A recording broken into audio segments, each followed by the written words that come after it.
Bismillahirrahmanirrahim. Assalamualaikum warahmatullahi wabarakatuh. Alhamdulillahi wa kafa. Wassalatu wassalamu ala rasulillahil mustafa wa ala alihi wa sahbihi wa man wafa wa ba'd. Saudara-saudariku dimanapun Anda berada, Allah subhanahu wa ta'ala berfirman di dalam Al-Quran surah ke-9 At-Taubah di ayat 36. A'udzu billahi minasyaitonir rajim. Inna 'iddatasy syuhuri 'indallahi 12 syahran fi kitabillah yauma khalaqas samawati wal ard minha arba'atun hurum. Sungguh jumlah bulan yang ditetapkan oleh Allah Subhanahu wa taala di dalam kitabnya sejak mula penciptaan langit dan bumi berjumlah 12 bulan dalam setahun. Di antara 12 bulan itu, ada 4 yang ditetapkan oleh Allah sebagai bulan Hurum. Bulan Hurum adalah bulan-bulan tertentu yang dijelaskan oleh Nabi SAW dari jumlah 4 bulan tadi. Dalam riwayat sahabat Ibnu Abbas radhiyallahu taala anhuma menyampaikan Nabi SAW menegaskan talata mutawaliyat, 3 dari 4 itu berada berurutan, yaitu Dzulqa'dah bulan ke-11, Dzulhijjah bulan ke-12, dan Al-Muharram bulan yang pertama. Sedangkan 1 dari 4 itu terpisah berada pada posisi yang ke-7, yaitu bulan Rajab. Rajab Mudhar ma baina Jumadah wa Sya'ban. Dan yang keempat adalah bulan Rajab yang terurut pada urutan bulan ke-7 dalam tahun Hijriyah yang diagungkan oleh suku Mudhar pada saat itu dan berada di antara bulan Jumada dan bulan Sya'ban. Saudara-saudariku, Rajab secara bahasa berarti sesuatu yang diagungkan, bermakna ta'zim, karena pada masa itu orang-orang jahiliyah pun, khususnya suku Mudhar yang menjaga keagungan di bulan Rajab ini, menjadikan penghormatan terhadap bulan ini begitu istimewa karena memang mengetahui turunan-turunan sejarah kemuliaan dari bulan ini yang termasuk dalam 4 bulan mulia ditegaskan dalam Al-Quran dengan nama Hurum. Bulan Hurum, bulan yang sangat dihormati, bulan yang terjaga dari segala nilai-nilai keburukan, bulan yang terjaga dari segala tindakan-tindakan kontraproduktif, perilaku-perilaku maksiat. Bahkan untuk menjaga kemuliaan bulan ini pun, sejahiliyah-jahiliyahnya umat di masa lalu, mereka tetap menghormati bulan ini dengan mengadakan perdamaian di antara suku-suku yang bertikai. Mereka sepakat tidak berselisih di bulan ini, tidak berperang di bulan ini, dan berusaha untuk mengevaluasi kegiatan-kegiatan sehingga melahirkan harmoni dalam konteks kehidupan sosial. Karena itu, Allah Subhanahu wa taala memberikan keutamaan-keutamaan yang ditegaskan dalam Al-Qur'an, juga dijelaskan oleh Nabi sallallahu alaihi wasallam dalam tatanan-tatanan hadis beliau. Fala tazlimu fihinna anfusakum. Maka bila telah masuk di bulan-bulan mulia itu, Allah menegaskan pesan yang kuat kepada kita, jangan sampai kita berbuat zalim di bulan-bulan itu. Pemaknaan ini diterangkan oleh sahabat mulia Ibnu Abbas radhiyallahu taala anhuma, seakan memberikan kesan kepada kita menurut beliau sang penafsir Al-Qur'an yang dikukuhkan oleh Nabi sallallahu alaihi wasallam bergelar Turjumanil Quran.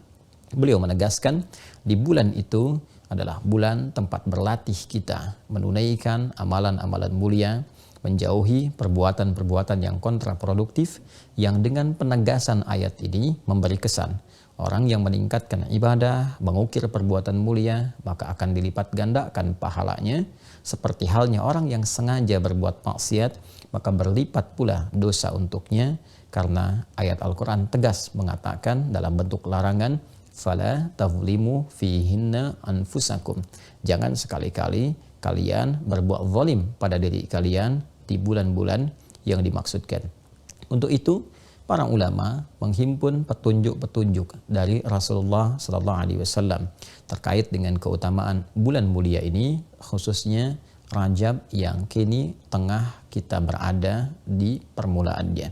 Di antara kemuliaan yang dimaksudkan, banyak iringan-iringan amal soleh yang mungkin kita bisa kerjakan. Karena ayatnya, hadisnya tidak merinci apa saja yang bisa dikerjakan, ini memberikan petunjuk yang umum untuk dilakukan.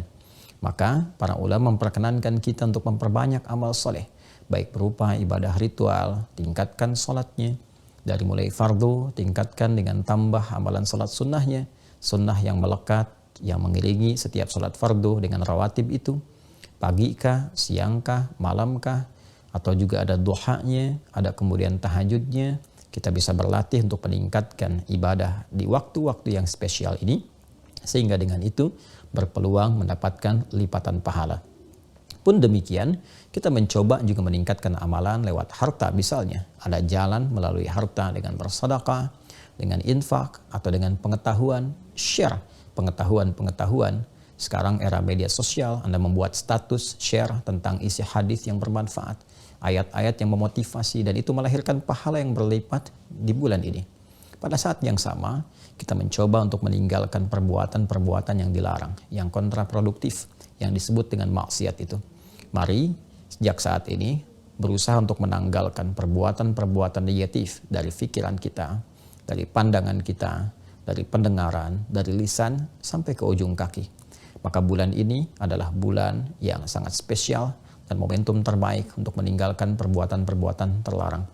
Hoax, hal-hal yang buruk, perselisihan hendaknya disudahi, ditinggalkan, berubah menjadi lebih baik.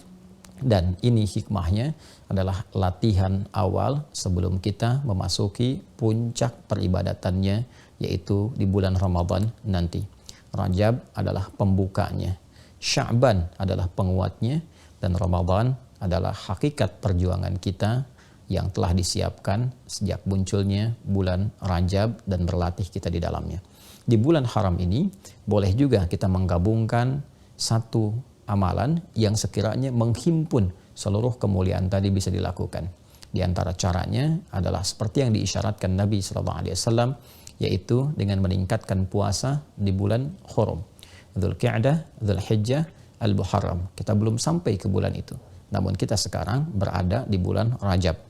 Maka boleh kita memperbanyak meningkatkan puasa di bulan ini, karena puasa memiliki hikmah meningkatkan ketakwaan, meningkatkan ibadah, sekaligus saat sedang menunaikan puasa itu juga dapat berlatih mencegah segala hal yang dilarang oleh Allah dan Rasulnya. Boleh silahkan meningkatkan puasa di waktu-waktu bulan mulia ini. Kemudian juga malamnya tingkatkan tahajud, tingkatkan permohonan pada Allah Subhanahu wa Ta'ala. Mudah-mudahan dengan meningkatkan amalan di bulan Rajab ini, malamnya kita tingkatkan, siang kita tingkatkan, tilawah kita tingkatkan, kemudian memberikan jejak kehusyuan dalam jiwa kita, meningkatkan kekuatan dan semangat untuk bertakarrub kepada Allah, sehingga saat tiba Ramadan itu kita sudah lebih siap membiasakan diri dan beradaptasi dengan ibadah. Memang ditemukan beberapa hadis-hadis yang kualitasnya sangat lemah, bahkan ada yang palsu terkait dengan keutamaan Rajab. Tapi bukan berarti amalan-amalan yang bisa kita kerjakan itu terlarang sepanjang ada hadis-hadis yang sahih, sepanjang ada ayat-ayat yang memang mendorong kita untuk beramal. Karena itu bukan berarti karena ada hadis-hadis yang bermasalah malamnya kita tidak sholat. Silahkan bangkit, tunaikan tahajud, malam ini istimewa, Rajab dilipat gandakan pahala.